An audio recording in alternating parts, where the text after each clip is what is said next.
My name is Sheila Young and I'm an honorary research associate at Aberdeen University. And my department is ethnology, so that's looking at traditions. What's the book you've written and what's it about? The book that I've written is Prenuptial Rituals for Women, and it has a subtitle, Blackening the Bride and Decorating the Hen. And in it I look at two pre-wedding rituals, the blackening and the hen party.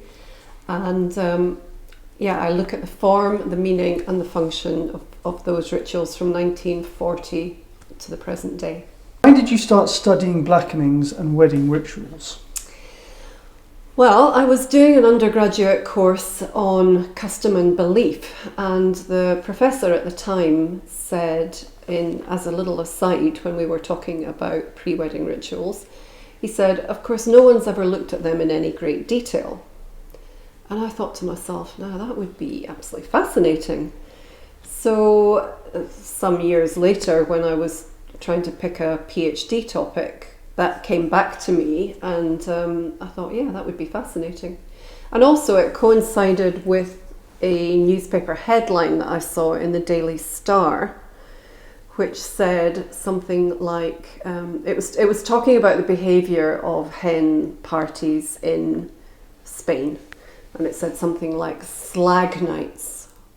And I thought, gosh, that's fascinating, isn't it? How come men can behave as they wish to on stag nights and they're not really compared to, prostitutes, yet women out having fun are called slags.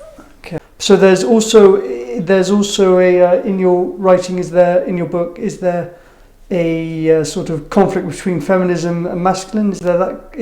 Do you look into that after what you've just said? I do look into it historically, yeah. But if you look at today, if you look at hen parties and stag parties, you find them on the same website. They're treated equally, mm-hmm. and they're equally encouraged. Either bring your hen party, stag party here, or they're discouraged. Mm-hmm. You'll see restaurants and bars saying no hen parties, no stag parties, and they're doing many of the same activities nowadays. Yeah. So that's been a massive change, huge change actually. Whereas if you look at the blackening, it's always been egalitarian. Okay, right. It's always been the same. What is a blackening and why is it done? So a blackening is a pre-wedding ritual, mm-hmm. and it involves a degree of secrecy. So the very close family and friends, and it's just like the immediate kinship group, will get together and they will decide that on a given day, at a given time, they will kidnap the bride and groom, either separately or together, and they will take them to a particular place. Often if it's in a village, it's on a public place like our village green here. And then they will cover them with a most disgusting substance, which they'll have been brewing in the week, running up to the blackening. So after they've covered them in this revolting substance, they then often take them round the village on the back of a cart or wheel them round in a wheelbarrow, just so that other people in the community can laugh at them. What is the blackening's history? Where did it start and how did it come about? So it seems to have evolved from an earlier ceremony called the feet washing. And when I first started interviewing women about their blackenings, some of the older women didn't call it the blackening, they called it the feet washing.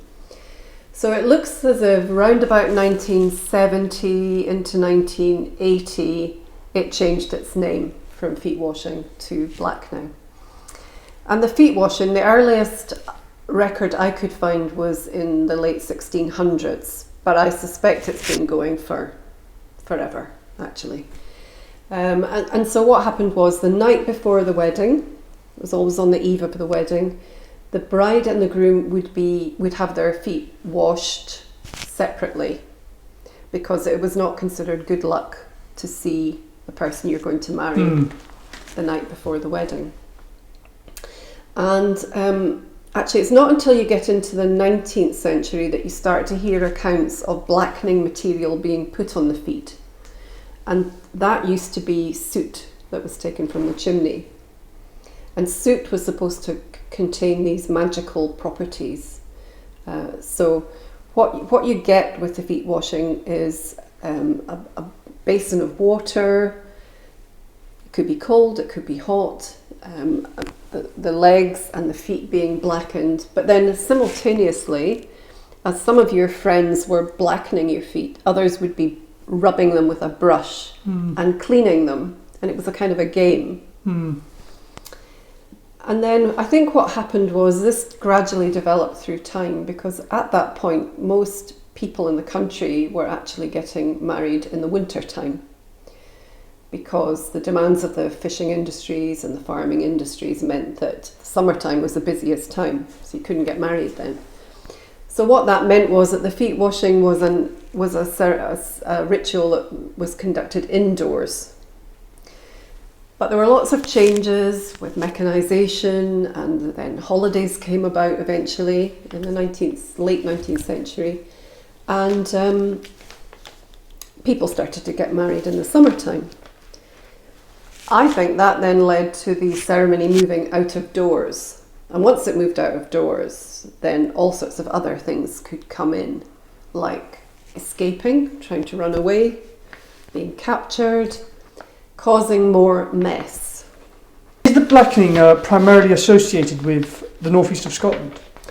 Yes, it is. I actually searched for it all over Britain, all over Europe, and also in the diaspora, so Canada, Australia, New Zealand, wherever Scots had gone to. And the only place that I could really find it was actually in Northern Ireland, in Ulster. So I think it went over with them, with the Ulster Scots.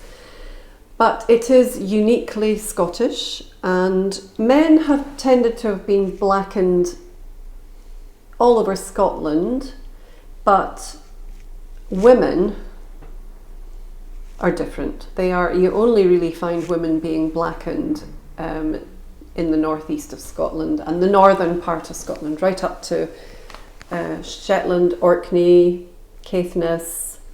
Why are blackenings important? Well, you really need to ask the people that are performing them why they're important, but I think any ritual has to be relevant, so it has to give you something. You have to get something from a ritual.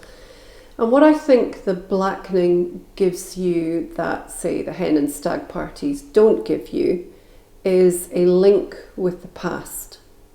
So you are walking in the footsteps of your parents, your grandparents, your great-grandparents. They've all done it before you. And some of the people I interviewed said that they did have that sense. They had that sense of continuing an age-old tradition. Because the purpose has definitely changed. When people originally had their feet washed, they were using that as a form of protection. So protection from barrenness, protection from impotence. These were the reasons. They believed that if they went through this ceremony, they would have some protection. Mm-hmm. And then that moved from that to just being considered good luck. And nowadays, I think people just do it because they're maintaining tradition. And it's, many people said to me, it's just who we are. Yeah. It's a part of what it means to be someone who comes from northern Scotland. So with the protection part that you were saying there, that's like a sort of superstition, mystical kind of words are coming to my mind. Protection, is that the kind of meaning, or do you mean literal protection? No, there's no literal protection whatsoever. That is how people used to live. Yeah. They heard the cock crow, and they thought that meant something terrible. So therefore, they had to go and do something to resolve that issue. This was just how people have lived for hundreds of years. Seeing things in nature, hearing sounds, believing that something bad would happen if they didn't take certain ritualistic steps. You could call that superstition. I wouldn't call that superstition. I would call that traditional beliefs.